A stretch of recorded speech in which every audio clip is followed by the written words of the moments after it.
I was boarding a flight to the US and read an article in City AM as I'm sat on the tarmac, which said that Eagle Holdings was looking to finally file its paperwork for a $2 billion listing in the US. And now, for those of you that don't know, this is John Texas Eagle Holdings that owns various clubs, primarily Botafogo in Brazil, Olympique Lyonnais in France. He has a 40% holding in Crystal Palace and I believe Molenbeek in Belgium. Now, I'm seen a number of MCOs. I think the jury is still out on how well these can work or not, but the financial logic behind it can make a lot of sense. So I sat there and I started going through it and I was trying to figure out what happens next, because this feels to me like an episode of when math doesn't math. And work with me on this one, because if he can pull it off, congratulations. But when I sit back and look at it, and maybe I'm speaking out loud what others are saying privately, but this is what doesn't add up for me. So a $2 billion valuation where they would raise roughly $1 billion of debt and equity would be effectively 5 times the revenue of the group, which is $400 million or about $360 million of combined revenues.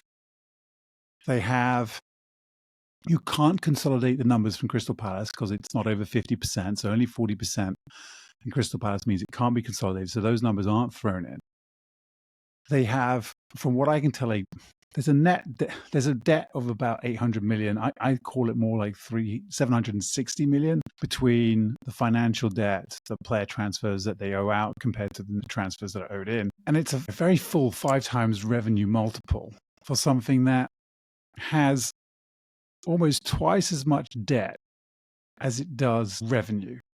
So again, I am not a banker. I've never been a banker, but I've been around finance long enough to sit there and go, well, that just feels like an inverted pyramid and we're in trouble here.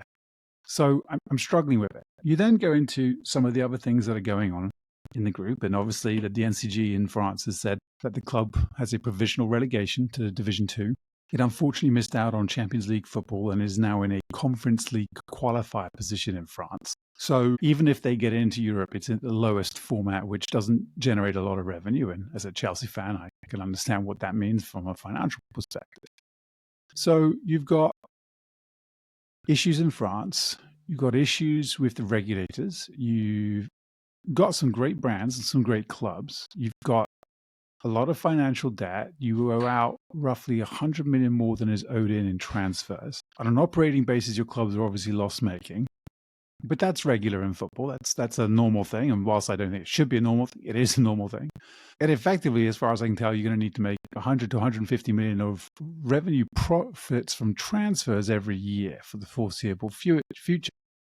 That's just hard for me to figure that out. So I'm sitting here going, I completely understand why the company wants to raise capital and why it wants to do a recapitalization. I understand the fact that a listing could fix all these things. And if the capital all came in and they could prove to DNCG that they have the capital, they won't be relegated. It's provisional. If they can get their debt under control, then again, it looks good. But they've sold the stadium. They've sold the feminine team to Michel Kang in Olympique Lyonnais.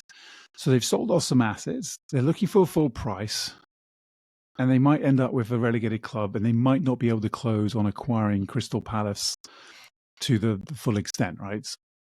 If they wanted to buy out some of the other shareholders and get themselves to 51% or 80%, whatever it may be, and start consolidating accounts, suddenly I think the numbers might start adding up, although Crystal Palace would add about 190 million pounds in revenue, so suddenly the multiple would be a much more reasonable multiple. But there's no guarantees that deal goes through. So I'm asking, does this add up to you? There are much brighter financial people than me out there. There are much smarter people in the sports industry out there. But I come back to this. The math just doesn't seem to math. Every which way I try to look at it, and I understand the recapitalization and need for it, but if I am an investor, why am I putting money into this right now? What's the upside for me?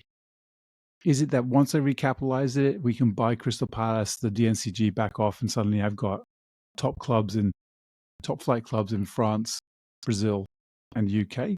It's a pretty good scenario. Anyway, this is a really interesting one for me. It's been dragging on for a couple of years. I'm intrigued to see how it plays out.